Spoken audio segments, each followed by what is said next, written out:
Losing a spouse is one of the most painful experiences a person can go through. It's not just the emotional weight of grief, it's the overwhelming number of decisions that suddenly fall on your shoulders. In times like this, it's easy to make choices out of pain, loneliness, or pressure from others. But some decisions can lead to unnecessary regrets, financial difficulties, or even emotional setbacks that make healing even harder. The truth is, while grief is personal, there are certain things you should always think twice about before saying yes to. In this video, we'll discuss 5 things you should say no to after losing a spouse. Mistakes that many people unknowingly make, only to realize later that they weren't truly ready. These are the pitfalls that can make an already difficult time even more complicated, and by knowing them in advance, you can protect your emotional, financial, and physical well-being. Stay with me until the end, because these insights aren't just about avoiding mistakes. They're about making sure you navigate this chapter of your life with clarity, dignity, and the support you deserve. Now, let's get started. Number 1. Making big financial decisions too soon. One of the most common mistakes people make after losing a spouse is rushing into major financial decisions. It's understandable. Suddenly, you're faced with bank accounts, insurance policies, investments, and possibly even the question of whether to keep or sell your home. In the midst of grief, it can feel like taking immediate action will provide stability or a sense of control. But the reality is, grief clouds judgment, and making irreversible financial choices too soon can lead to regrets down the road. When emotions are running high, decisions that seem logical in the moment might not be the best for the long term. Many widows and widowers feel pressured by well-meaning friends, financial advisors, or even their own sense of urgency to sell their house, move to a new location, or make large investments. But the months after losing a spouse are a time of emotional adjustment, not financial risk-taking. The smartest move you can make is to pause. Give yourself time to process your loss before making choices that could affect the rest of your life.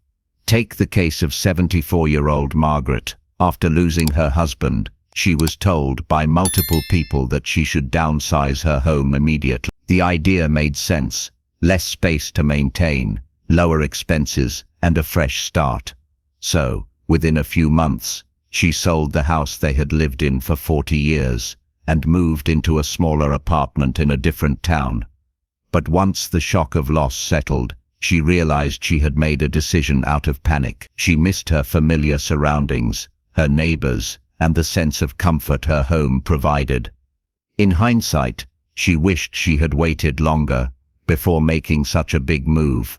Financial decisions don't just involve real estate. Many newly widowed individuals are targeted by financial predators, people who see vulnerability as an opportunity. Whether it's unsolicited investment opportunities, high-pressure sales tactics, or even well-intentioned but uninformed advice from friends, it's crucial to be cautious. If someone is urging you to sign papers, make a major withdrawal, or invest in something quickly, take a step back. The best financial decisions are rarely the ones made in a rush. Another common mistake is giving away money or assets too quickly. Grief often brings a strong desire to help others, children, grandchildren, charities, or close friends. While generosity is a wonderful thing, making large financial gifts or dividing assets prematurely can leave you in a vulnerable position later on. What seems manageable in the moment might not be sustainable in the years ahead. Before making any major financial moves, it's best to consult with a trusted professional who understands your long-term needs and can help you plan wisely. The first year after losing a spouse should be about stabilization, not drastic financial changes. Experts often recommend the 1-year rule, which suggests waiting at least a year before making any irreversible financial decision. This allows time for the initial emotional shock to pass, and for you to think clearly about what's truly best for your future. Losing a spouse is already one of life's most difficult transitions, The last thing you need is added stress from financial missteps that could have been avoided. Take your time, seek trusted guidance, and remember, there's no rush. The best decisions are made with clarity, not grief. Number 2, isolating yourself from friends and family. After losing a spouse, it's natural to want time alone. Grief is deeply personal, and sometimes solitude feels like the only way to process the pain. But while taking moments to yourself is important, completely shutting out friends and family can lead to an even deeper sense of loneliness, one that makes healing harder. Many people fall into the habit of withdrawing, telling themselves they just need more time. But the truth is, isolation can quickly turn into a pattern that's difficult to break. Human connection plays a crucial role in emotional well-being, especially during times of loss. When people distance themselves for too long, they often experience increased feelings of sadness, anxiety, and even physical health decline. Studies have shown that prolonged social isolation can weaken the immune system, increase blood pressure, and even shorten lifespan. In contrast, staying connected, even in small ways, can help ease the emotional burden and provide a much-needed sense of support. Take the case of 78-year-old Walter. When his wife of 52 years passed away, he stopped answering phone calls, skipped family gatherings, and rarely left the house. He told himself he just wasn't in the mood to talk, that people wouldn't understand his grief, and that being alone was easier. Months passed, and instead of feeling better, he felt worse. His days blurred together, his energy dropped, and even his appetite changed. It wasn't until a neighbor insisted he come over for coffee that something shifted. That one conversation turned into a weekly habit, then a small routine of meeting up with friends. The more he engaged, the lighter he felt. Not because the pain disappeared, but because he realized he wasn't alone in carrying it.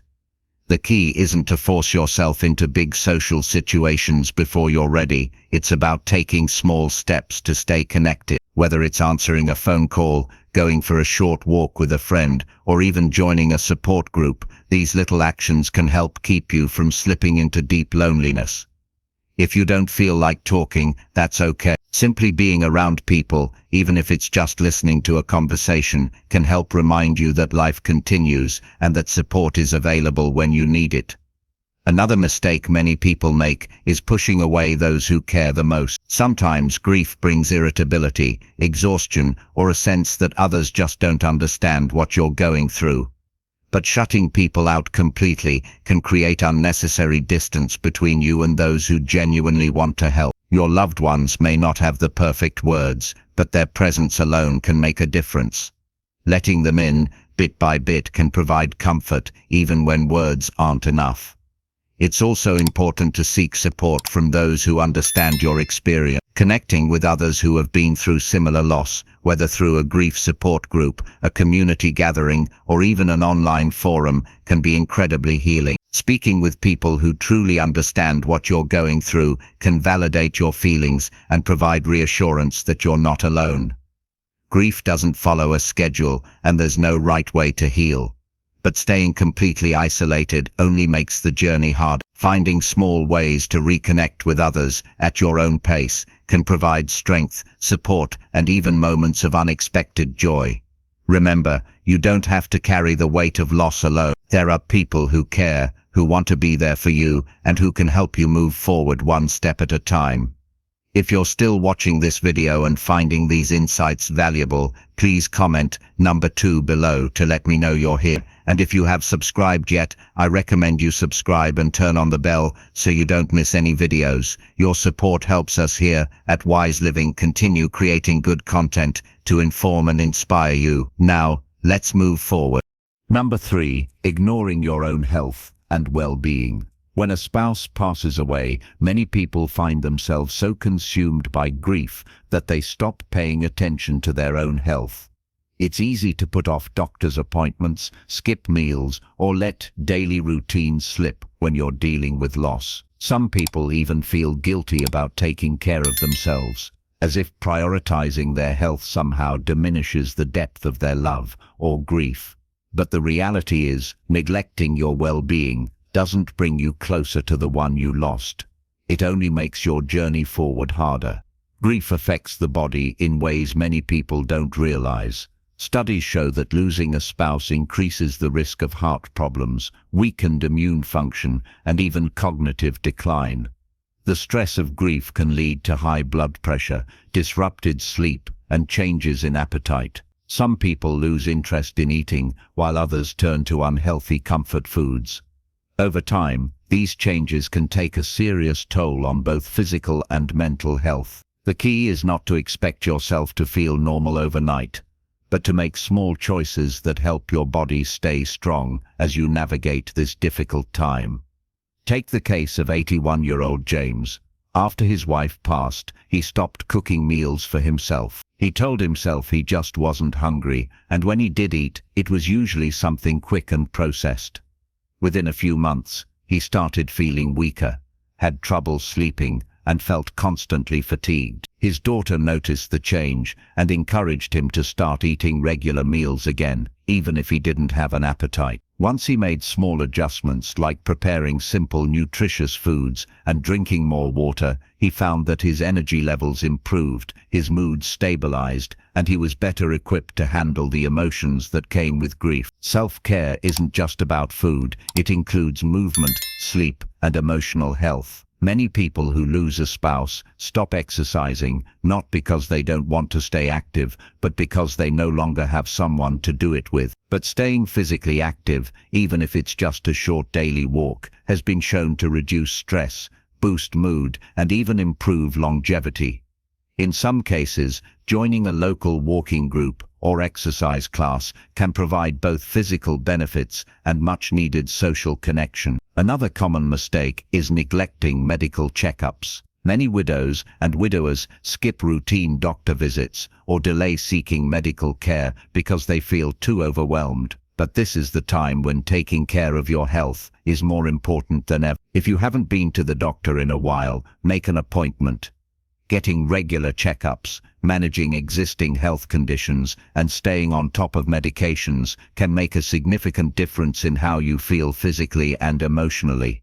Mental health is just as important as physical health. Grief can lead to depression, anxiety, and even feelings of hopelessness, especially when combined with isolation. If you're struggling, don't hesitate to reach out for help. Speaking with a counselor, joining a grief support group, or even just opening up to a trusted friend can provide relief and reassurance. You don't have to go through this alone, and seeking support is not a sign of weakness, it's a step toward healing. Your spouse would have wanted you to take care of yourself. Honoring their memory doesn't mean sacrificing your well-being, it means continuing to live in a way that allows you to find moments of peace and strength. It's okay to grieve, to take your time, and to feel the weight of loss. But in the midst of it all, remember that your health still matters. You are still here, and your well-being is worth protecting. Number 4, rushing into a new relationship. Losing a spouse leaves an emotional void that can feel impossible to fill. For many, the loneliness that follows is one of the hardest parts of grief, and the idea of finding companionship again may seem like the only way to cope. While there is nothing wrong with wanting connection, one of the most common mistakes widows and widowers make is rushing into a new relationship before they have fully processed their grief. The emotions of loss can create a deep need for comfort, but making major romantic decisions too soon can lead to more heartache, confusion, and regrets. Grief doesn't follow a timeline, and everyone heals at their own pace. Some people take years before even considering dating again, while others feel ready sooner. But when emotions are raw, the risk of entering a relationship for the wrong reasons is high. Many people unknowingly look for a partner, not because they are truly ready, but because they are seeking to replace what was lost, avoid loneliness, or escape the pain. These relationships often begin with strong emotions, but lack the stability needed for long-term success. Take the case of 72-year-old Barbara. Just months after losing her husband of nearly 50 years, she met someone through a friend and quickly entered a relationship. At first, it felt like the companionship she desperately needed, someone to talk to share meals with, to distract her from the overwhelming loneliness. But as time went on, she started to realize that she wasn't truly ready. The relationship moved faster than she expected, and soon she felt trapped in something that didn't feel right. Eventually, she had to step back and take time for herself. But in hindsight, she wished she had given herself more time before making such a big decision. A new relationship should be about genuine connection, not just emotional relief. When someone has spent decades with a spouse, the habits, routines, and shared memories are deeply ingrained. Jumping into a relationship before processing that loss can lead to unfair comparisons, unrealistic expectations, and feelings of guilt. Some widows and widowers even find themselves struggling with conflicting emotions, wanting to move forward, but feeling as if they are betraying the person they lost. These are natural feelings, but they need to be acknowledged and worked through before entering into something new. Another concern is being vulnerable to those with bad intentions. Unfortunately, there are people who take advantage of those who are grieving, offering emotional support only to manipulate or exploit them financially. Scammers and even well-meaning but opportunistic individuals often seek out widowed seniors, knowing they may be emotionally fragile and in need of companionship. This is why it's essential to trust your instincts and take your time. If someone is pressuring you to commit quickly, make financial decisions, or distance yourself from friends and family, those are red flags that shouldn't be ignored. This doesn't mean avoiding love or companionship forever. Many widows and widowers do find meaningful relationships later in life, but the healthiest and most fulfilling ones happen when both individuals are truly ready, when the decision is made from a place of healing, not desperation.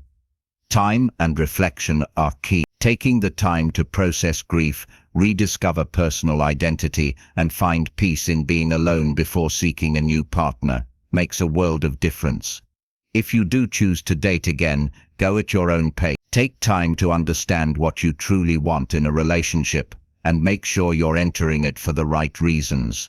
Talk with trusted friends or family members about your feelings, and don't feel pressured by anyone's opinions whether they think it's too soon or that you shouldn't be alone. The decision is yours, and yours alone. At the end of the day, grief and healing are deeply personal journeys. There is no rush, no deadline, and no rulebook. The most important thing is to take care of yourself first, so that if and when the time comes, any new relationship you enter is built on a foundation of strength, peace, and true companionship. If you're still watching this video and finding these insights valuable, please comment number 4 below to let me know you're here. And if you haven't subscribed yet, I recommend you subscribe and turn on the bell so you don't miss any video. Your support helps us here at Wise Living continue creating good content to inform and inspire you. Now, let's move forward. Number 5. Holding on to every possession without letting go. One of the hardest things to do after losing a spouse is deciding what to do with their belongings. Every item holds memories, and the thought of letting go can feel like losing them all over again. Many widows and widowers struggle with this, keeping every piece of clothing, every personal belonging, and every small item exactly as it was, afraid that moving or changing anything means erasing the life they shared. But while it's understandable to hold on, keeping everything indefinitely can sometimes make grief even heavier, preventing emotional healing and the ability to move forward. Holding on to some sentimental items is completely natural. There's no rule that says you have to get rid of everything, but keeping an entire home untouched for years, leaving their closet exactly as it was, or avoiding making any changes can turn a house into a shrine of grief rather than a place of comfort. Over time, instead of bringing peace, it can serve as a daily reminder of what has been lost, making it harder to adjust to a new chapter of life. Take the case of 76-year-old Harold. After his wife of 55 years passed, he left everything exactly as she had. Her shoes stayed by the door, her clothes remained in the closet, and her favorite chair was left untouched.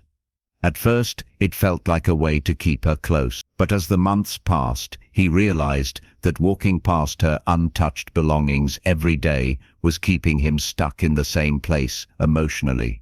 He wasn't ready to get rid of everything, But when he slowly started donating some items, keeping only a few meaningful ones, he felt a sense of relief. It wasn't about forgetting, it was about making room for healing. Letting go doesn't mean forgetting or loving less. It means allowing yourself space to breathe. Instead of forcing yourself to make sudden changes, start small. Choose a few meaningful keepsakes, a piece of jewelry, a handwritten note, a favorite photo, and create a special space for them. Then, when you feel ready, begin sorting through other belongings, deciding what truly holds meaning and what is simply taking up space. Another mistake people make is feeling pressured by others to get rid of things before they're ready. Friends or family members may mean well, suggesting that you should clear things out or move on, but this decision should always be made on your own timeline. If you're not ready, don't rush it. At the same time, be mindful that holding on to everything out of guilt or fear may be keeping you in a place of sadness longer than necessary. There is also an emotional balance in repurposing rather than just removing. Some people find comfort in turning an old shirt into a quilt, transforming a collection of letters into a memory book, or passing down sentimental items to loved ones who will cherish them. This way, their presence remains, but in a way that brings warmth instead of just sorrow. Ultimately, grief is not about things, it's about love, memories, and the bond you shared. No object can replace a person, but clinging to everything they owned won't bring them back either. Letting go in small and thoughtful ways is not an act of forgetting, it's a step toward honoring their memory, while also making space for your own healing. Moving forward doesn't mean moving away from them, it simply means carrying them with you in a way that allows both love and life to coexist. Final thoughts. Losing a spouse is one of life's most profound and painful experiences. It changes everything. The way you live, the way you think, and even the way you see the future. But in the midst of grief, it's important to remember that every decision you make during this time has the power to either help or hinder your healing. That's why saying no to these 5 things, rushing financial decisions, isolating yourself, neglecting your health, jumping into a new relationship too soon, and holding on to everything without allowing for change, can make a significant difference in your ability to move forward with strength and clarity. Grief doesn't come with a timeline, and there is no right or wrong way to process it. But one thing is certain, avoiding these common pitfalls can help you navigate this chapter of your life in a way that protects both your heart and your future. Healing doesn't mean forgetting, and moving forward doesn't mean leaving your spouse behind. It means honoring their memory in a way that allows you to continue living with purpose, peace, and even joy in the moments ahead. What stood out to you the most? Which of these insights do you feel is the most important for your own journey? We'd love to hear from you, so leave a comment below and share one thing you learned today and how you plan to use it in your life. Your thoughts are important to us, so don't hesitate to share them. Reading your comments gives us great motivation and encouragement. Thank you for joining us today on Wise Living. We'd love to hear from you. Leave a comment below and share one thing you learned today and how you plan to use it in your life.